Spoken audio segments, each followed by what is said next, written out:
आप देख रहे हैं सत्यहिंदी.com। एक नजर अब तक की सुर्खियों पर। दिल्ली विधानसभा चुनाव के लिए वोटिंग जारी है। इस बीच चुनाव आयोग के दिए आंकड़ों के अनुसार दिल्ली में सुबह 11 बजे तक 19.95% मतदान हुआ है। चुनाव आयोग के मुताबिक सेंट्रल दिल्ली में 16.46, पूर्वी दिल्ली में 20.03, नई दिल्ली में 16.80, उत्तरी दिल्ली में 18.63, उत्तर पूर्वी दिल्ली में 24.87 और उत्तर पश्चिम दिल्ली में 19.7% वोटिंग हुई है। कांग्रेस के वरिष्ठ नेता अजय माकन ने दिल्ली विधानसभा चुनाव में वोट डालने के बाद कहा कि दिल्ली में पिछले 10 साल से विकास का काम कम और लड़ाई झगड़े ज्यादा हुए हैं।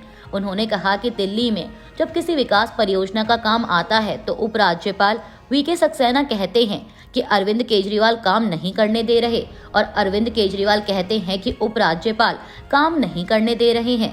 इसीलिए कांग्रेस को दिल्ली में वापस लाना होगा। कांग्रेस के समय इतने बहाने नहीं होते थे, काम होता था। आपको बता दें कि इसके एक दिन पहले अजय माकन ने दावा किया था कि दिल्ली में मुख्यमंत्री इस बार कांग्रेस का बनेगा। उन्होंने कहा था कि अगर संदीप दीक्षित केजरीवाल को हरा दें और लोग कहते हैं ऐसा हो सकता है तो निश्चित तौर पर कांग्रेस की सत्ता बनेगी। दिल्ली के पूर्व उप मुख्यमंत्री और आम आदमी पार्टी नेता मनीष सिसोदिया ने जंगपुरा में वोट डालने के बाद कहा कि दिल्ली के लोग समझदार हैं और काम देखकर वोट देते हैं। उन्हें गाली गलौज या लालच से कोई फर्क नहीं पड़ता। जब लोग वोट देने जाते हैं तो ये देखते हैं कि कौन उनके बच्चों के अच्छे भविष्य के लिए काम कर रहा है। आप नेता ने आगे कहा कि 6 महीने पहले जेल से बाहर आने के बाद मैंने और अरविंद केजरीवाल ने इस्तीफा दे दिया था। कोर्ट ने हमें छोड़ दिया, लेकिन अब दिल्ली की जनता फैसला करेगी कि मनीष सिसोदिया ईमानदार है या नहीं। नई दिल्ली सीट से भाजपा उम्मीदवार प्रवेश वर्मा ने वोट डालने के बाद कहा कि आम आदमी पार्टी के दावे हवाई हैं। उन्होंने आम आदमी के अच्छे काम के दावे को खारिज करते हुए कहा कि ये लोगों को समझ आ रहा है। 11 साल से एक झूठी सरकार उनके बीच में थी जो केवल सपने दिखाती थी लेकिन कोई काम नहीं कर रही थी। आम आदमी पार्टी ने कहा था कि वो यमुना नदी को साफ करके दिखाएगी। अरविंद केजरीवाल ने कहा था कि वो यमुना में डुबकी भी लगाएंगे, लेकिन कोई काम नहीं हुआ। यमुना की सफाई के लिए ना कोई प्रोजेक्ट है और ना प्लानिंग और ना ही बजट, कोई रोड मैप भी नहीं है। प्रवेश वर्मा ने कहा कि बीजेपी अगर जीती तो वो यमुना को साफ करके दिखाएगी। दिल्ली की मुख्यमंत्री आतिशी ने वोट डालने के बाद पत्रकारों से बात करते हुए कहा कि दिल्ली का चुनाव एक धर्म युद्ध है। ये अच्छाई और बुराई की लड़ाई है, सत्य और असत्य की लड़ाई है, ये काम बनाम गुंडागर्दी की लड़ाई है। उन्होंने बीजेपी पर निशाना साधते हुए कहा कि एक तरफ पढ़े लिखे ईमानदार उम्मीदवार हैं और दूसरी ओर गाली गलौज करने वाले लोग हैं। मुझे पूरा भरोसा है कि दिल्ली के लोग अच्छाई और सच्चाई और काम पर वोट डालेंगे। इसके साथ ही उन्होंने यह भी आरोप लगाया कि दिल्ली पुलिस के लोग भाजपा के लिए काम कर रहे हैं। बीजेपी के लोग मतदाताओं को डर दिखा रहे हैं, वो उन्हें लालच भी देकर वोट डालने को कह रहे हैं। एबीपी न्यूज की एक रिपोर्ट के मुताबिक दिल्ली के सीलमपुर इलाके में आम आदमी पार्टी और भाजपा के कार्यकर्ता आमने सामने आ गए। दरअसल बुर्के को लेकर यह विवाद शुरू हुआ। बीजेपी का आरोप है कि यहां आम आदमी पार्टी कार्यकर्ता बुर्के में फर्जी वोटिंग करवा रहे हैं। वहीं बीजेपी कार्यकर्ताओं के विरोध प्रदर्शन के बीच आम आदमी पार्टी कार्यकर्ता भी सड़कों पर उतर आए।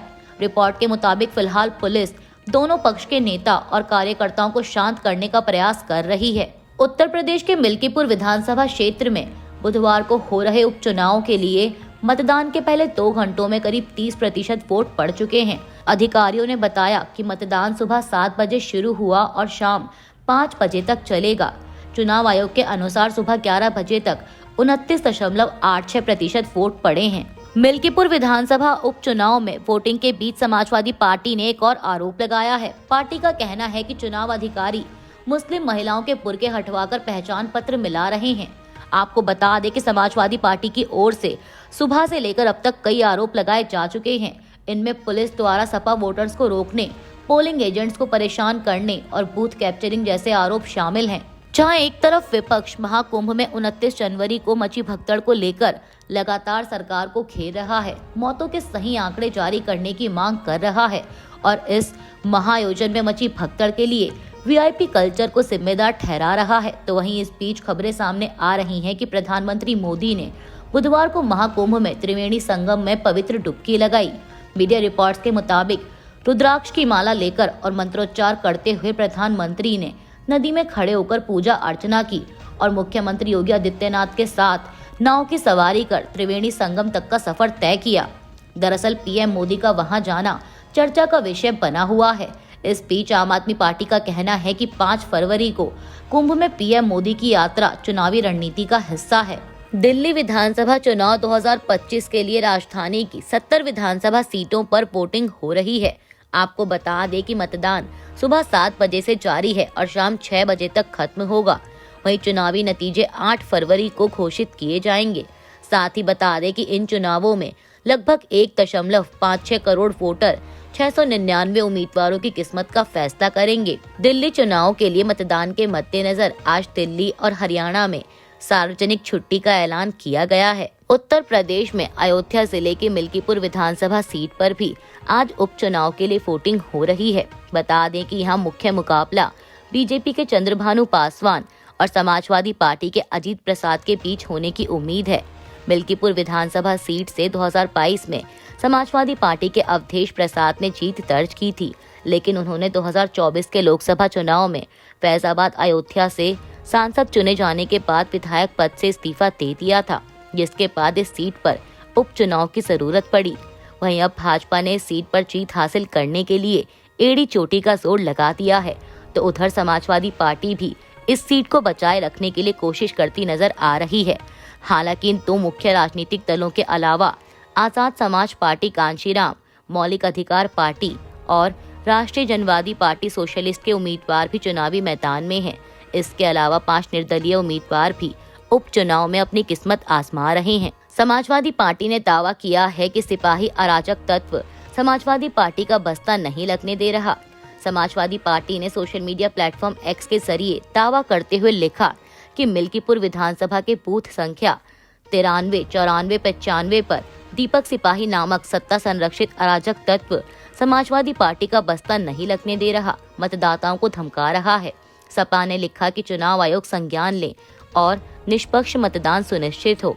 वहीं एबीपी की एक रिपोर्ट के मुताबिक सपा सांसद अवधेश प्रसाद ने एक निजी चैनल से बातचीत के दौरान कहा है कि मेरे पास स्पेसिफिक रिपोर्ट है, हमारे पास फोन आ रहे हैं कि बूथों पर एजेंटों को पन्ने नहीं दिया जा रहा है, हमारे वोटर्स को रोका जा रहा है। पीटीआई की एक रिपोर्ट के मुताबिक करीब 200 अवैध भारतीय अप्रवासियों को लेकर एक अमेरिकी सैन्य विमान आज बुधवार दोपहर को श्री गुरु रामदास जी अंतर्राष्ट्रीय हवाई अड्डे पर उतरेगा। इससे पहले विमान के सुबह उतरने की उम्मीद थी।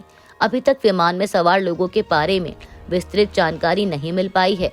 रिपोर्ट के अनुसार अमेरिकी सैन्य विमान C-17 में पंजाब और पड़ोसी राज्यों के 205 अवैध अप्रवासी सवार हैं। आपको बता दें कि अमेरिकी राष्ट्रपति डोनाल्ड ट्रंप के आदेश के बाद अमेरिका ने अवैध अप्रवासियों के खिलाफ बड़े पैमाने पर निर्वासन अभियान शुरू किया है। अभी के लिए बस इतना ही। बाकी की खबरों के लिए जुड़े रहिए सत्यहिंदी.com के साथ। Copyright disclaimer under Section 107 of the Copyright Act 1976. Allowance is made for fair use for purposes such as criticism, comment, news reporting, scholarship, and research. Fair use is a use permitted by copyright statute that might otherwise be infringing.